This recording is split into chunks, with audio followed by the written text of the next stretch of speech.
Desde tiempos antiguos, los milagros han sido narrados como susurros de esperanza en medio de la oscuridad. Historias donde lo imposible se inclina ante lo divino y donde la gracia de Dios irrumpe en la vida ordinaria para revelarnos que el cielo está más cerca de lo que creemos. Este es el testimonio de un milagro que transformó para siempre la vida de una familia, un pueblo y a todos aquellos que escucharon su historia.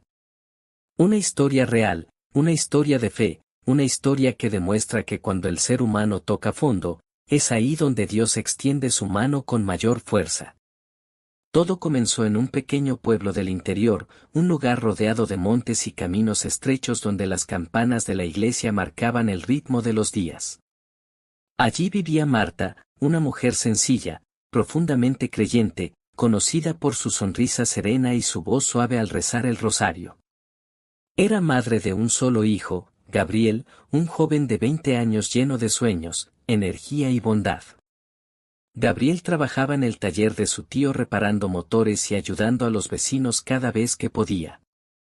Era el tipo de muchacho que iluminaba la vida de los demás sin darse cuenta. Pero la vida, a veces, cambia en un solo instante.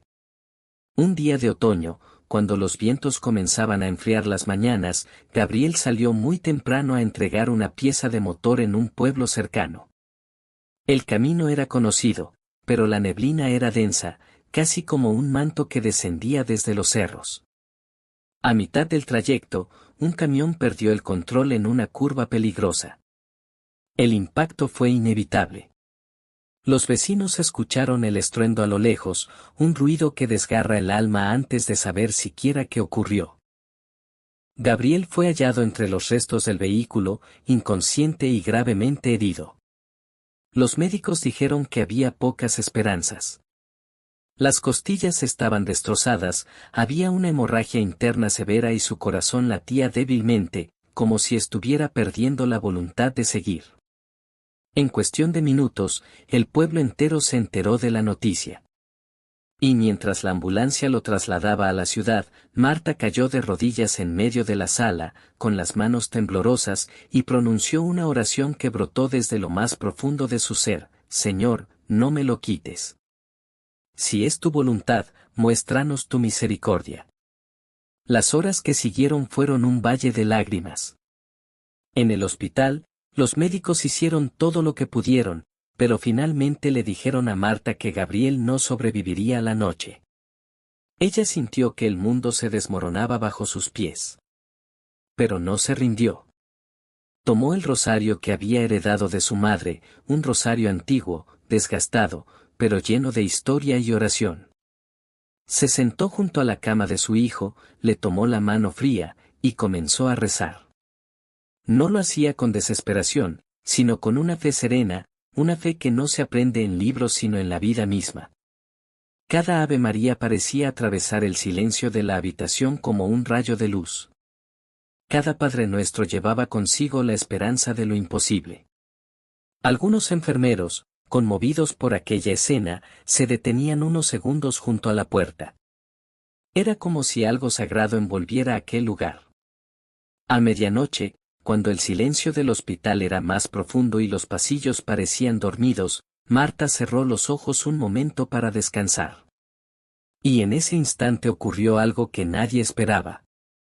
Gabriel, quien no había reaccionado desde el accidente, abrió los ojos apenas, como si un soplo invisible hubiera atravesado su pecho. No podía moverse, no podía hablar, pero escuchó algo. Fue una voz suave, cálida, firme. Una voz que no provenía de los médicos ni de su madre. Una voz que provenía de lo alto. No tengas miedo. Yo estoy contigo. Esa frase se grabó como fuego en su corazón. Y en un acto inexplicable para la ciencia, su pulso comenzó a estabilizarse. Su respiración, antes caótica, empezó a ser profunda y acompasada. Las máquinas emitieron sonidos que despertaron a Marta. Cuando abrió los ojos, vio que su hijo estaba consciente. Sus dedos, débiles, buscaban los suyos. Mamá, dijo en un susurro que apenas pudo pronunciar.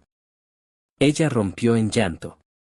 Llamaron a los médicos, quienes entraron corriendo.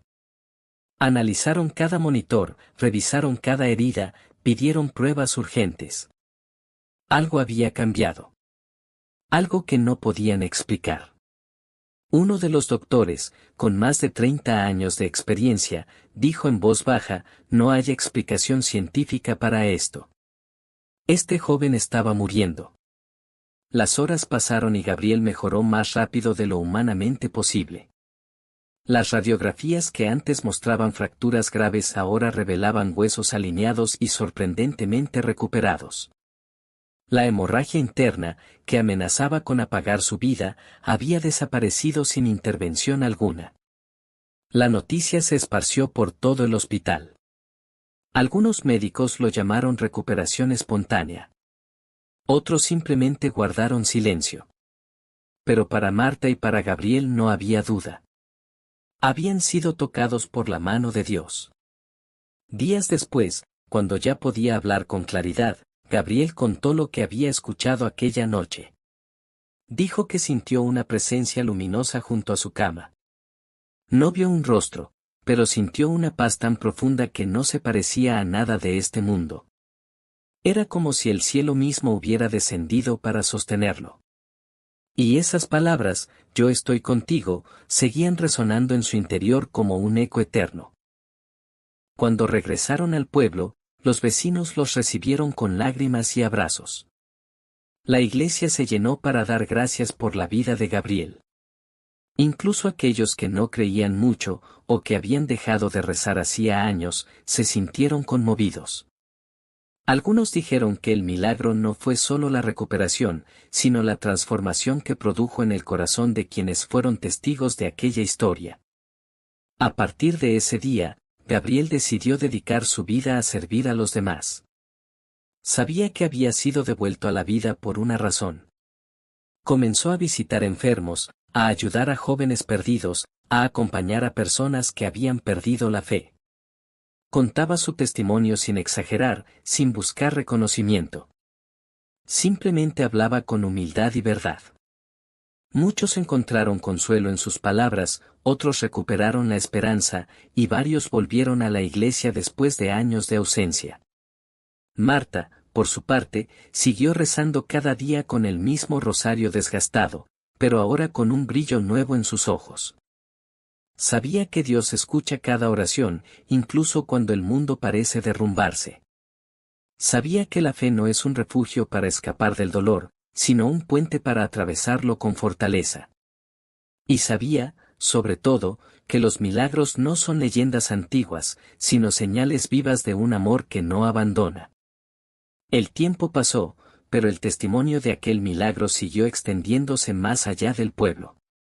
Personas de lugares lejanos llegaban buscando escuchar la historia, y muchos decían que solo al entrar en la iglesia del pueblo sentían una paz especial, como si parte de aquel milagro aún habitara allí. Gabriel nunca olvidó la voz que escuchó aquella noche. Una voz que seguía acompañándolo en cada paso, en cada decisión, en cada momento de duda. Y cada vez que alguien le preguntaba cómo era posible, respondía con una sonrisa tranquila: cuando el hombre ya no puede, Dios comienza. Solo hay que abrir el corazón. Este testimonio es más que un relato. Es un recordatorio. Un faro en medio de la tormenta. Un mensaje para todo aquel que está pasando por una noche oscura, para quien siente que ya no queda esperanza, para quien está a punto de rendirse. Porque si Dios pudo traer vida donde solo había muerte, si pudo levantar a un joven cuyo destino parecía escrito, también puede intervenir en nuestras propias historias, incluso en los momentos más inesperados.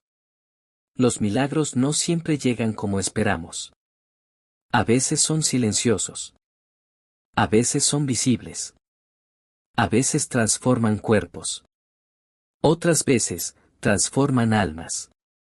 Pero siempre tienen el mismo origen: un Dios que nos mira, nos conoce, nos ama y nunca nos abandona.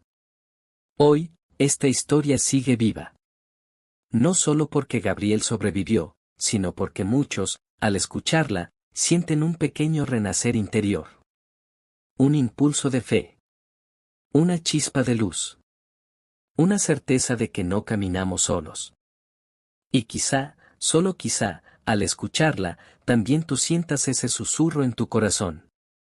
Esa voz suave que dice, no tengas miedo. Yo estoy contigo.